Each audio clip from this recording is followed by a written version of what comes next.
Following the initiating event at the bus stop, I enacted a strict isolation protocol. I stopped going outside, locked every door in the house, and kept the overhead lights burning through the night. But a locked door is only an effective barrier if the threat has a physical mass. Whatever was tracking me produced zero acoustic footprint. There were no footsteps and no whispers, only a heavy, anticipatory pressure building in the room. The source of that pressure was a single sentence. It was unvoiced, yet it looped continuously in my head, operating entirely independent of my own conscious thought. You can reinforce the perimeter of a physical structure as much as you want. Those defenses fail completely when the contaminant is already housed safely within the host's own mind. I threw up every mental block I could manage.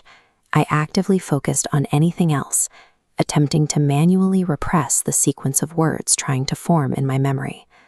The internal repetition began escalating.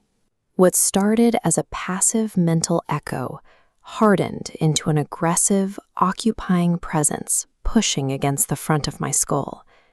I already knew the specific physiological consequences of actually allowing myself to listen to the phrase forming in my head. Passive resistance was breaking down. The psychological pressure had reached its absolute limit, sitting right on the verge of forcing a physical articulation. Then, an external intrusion disrupted the silence. An incoming cellular call triggered a harsh vibration across the desk. I answered. The audio profile started as absolute dead space, which slowly transitioned into the unmistakable rhythmic sound of heavy breathing pressed directly against a microphone. Then it spoke, issuing a direct command to say the words. The physical impossibility of the event was immediate. The voice issuing the command was an exact, flawless duplicate of my own. The anomaly was no longer confined to my thoughts. By using the phone, it had found a way to bridge the gap between my internal mind and the physical world. I threw the phone onto the floor, physically retreating from the device as the cloned voice on the open line warped into a distorted urgency. I clamped my jaw shut.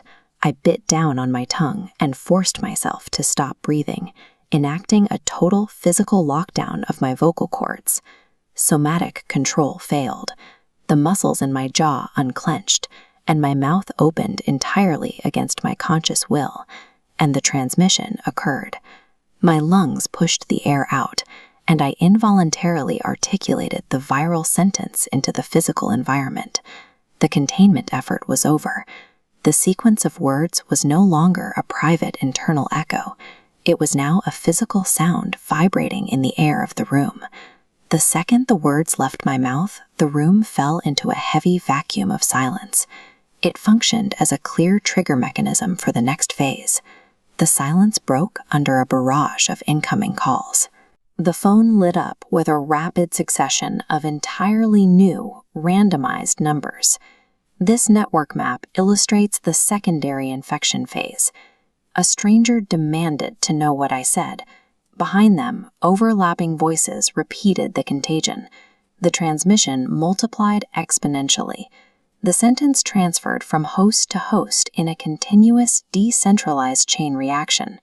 I ripped the battery out of the mobile device and abandoned it on the floor, attempting to sever the primary connection point.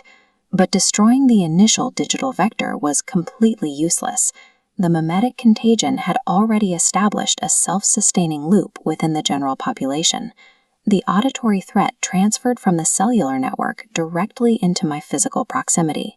I could hear the exact same sentence echoing from the neighbors, and then from pedestrians walking down the street outside. The danger immediately shifted to a direct physical assault. A slow, impossibly heavy knock began violently shaking the front door. A massive crowd of infected hosts stood on the other side. Leading them was my own replicated voice, calmly demanding that I open the door. The auditory virus had finally finished its work. By using a single person to start the chain, it replaced the individual voices of the neighborhood with a single repeating loop. Which leaves us with a very important question. What would technically happen if you were to speak out loud the very story you are listening to right now?